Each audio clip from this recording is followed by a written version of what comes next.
Science के हिसाब से जो भी चेहरा आप सपने में देखते हो वो आपकी जिंदगी में कभी ना कभी आंखों के सामने आया होता है। कोई नई शक्ल दिमाग खुद से बना नहीं सकता। इसी मजेदार आइडिया पे तेलुगु सिनेमा से बाहर निकली है एक ऐसी पैन इंडिया फिल्म जिसके क्लाइमेक्स ने कैलाश में बैठे भगवान शिव को भी जगा दिया।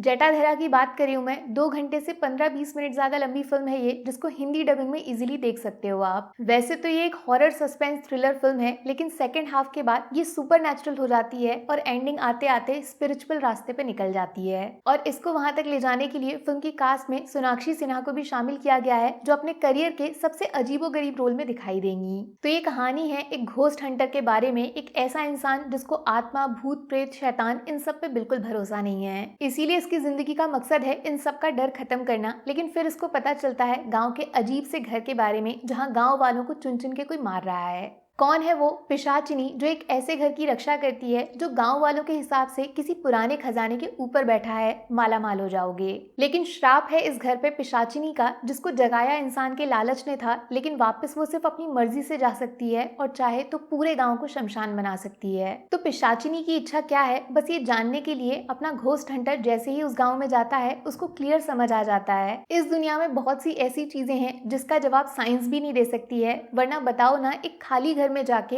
अरबों खरबों का खजाना लूटने से किसी इंसान को कौन रोक सकता है। अब आप सोच रहे होगे इस सब का भगवान शिव से क्या लेना देना है, वो कैलाश में बैठकर इस पूरी लीला को अपनी आंखों से क्यों देख रहे हैं। शिव की तीसरी आंख खुल जाती है जब इंसान और शैतान की लड़ाई में उन पे भरोसा रखने वाले की जान खतरे में आ जाती है। क्लाइमेक्स ऐसा जो साबित कर देगा शिव ही सब है, सभी शिव हैं। देखो, एक अच्छी फिल्म सोचना और एक अच्छी फिल्म बनाना, इसमें जमीन आसमान का फर्क है, जिसका सबसे बड़ा सबूत खुद जटाधरा में दिखाई देता है। एक अच्छा खासा आइडिया जिसमें डर है, सस्पेंस है, खुद महादेव हैं, वो भी सिर्फ एक टीवी सीरियल बनके रह जाता है, क्योंकि फिल्म दिखाने का तरीका बहुत ही नौसिखिया रह जाता है। कान तरस गए मेरे सोनाक्षी सिन्हा के मुंह से एक शब्द सुनने के लिए, बट पूरे 2 घंटे उनका एक डायलॉग तक नहीं है, सिर्फ हंसती हैं और दांतों से अजीब सी आवाज करती हैं। दूसरी तरफ फिल्म के जो लीड एक्टर हैं वो डायरेक्टली राजा मौली की नेक्स्ट फिल्म के सुपर हीरो से रिलेटेड हैं, और इस फिल्म में उनका काम देखकर राजा मौली को भी अटैक आ जाएगा। छोटी सी कहानी को लंबा खींच दिया है, जबरदस्ती के गाने घुसाकर, एक बिना सर पैर का लव एंगल दिखाकर, और इतनी सुंदर पिशाचिनी जो हॉरर फिल्म को कॉमेडी बना देती है। स्टोरी बताने का तरीका बड़ा ही सिंपल और सीधा सा है, कोई ट्विस्ट वगैरह नहीं, बस थोड़ा सा दिमाग लगाने का मन करेगा। पास्ट स्टोरी में जो टीवी सीरियल स्टाइल में सुनाई गई तो डर खत्म हो जाता है।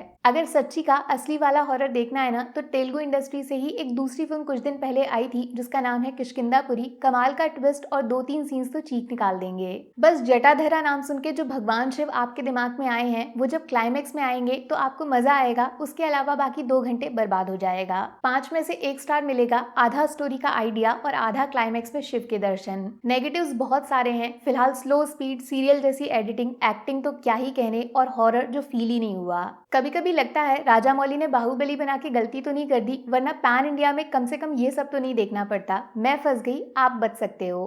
Take care, bye bye.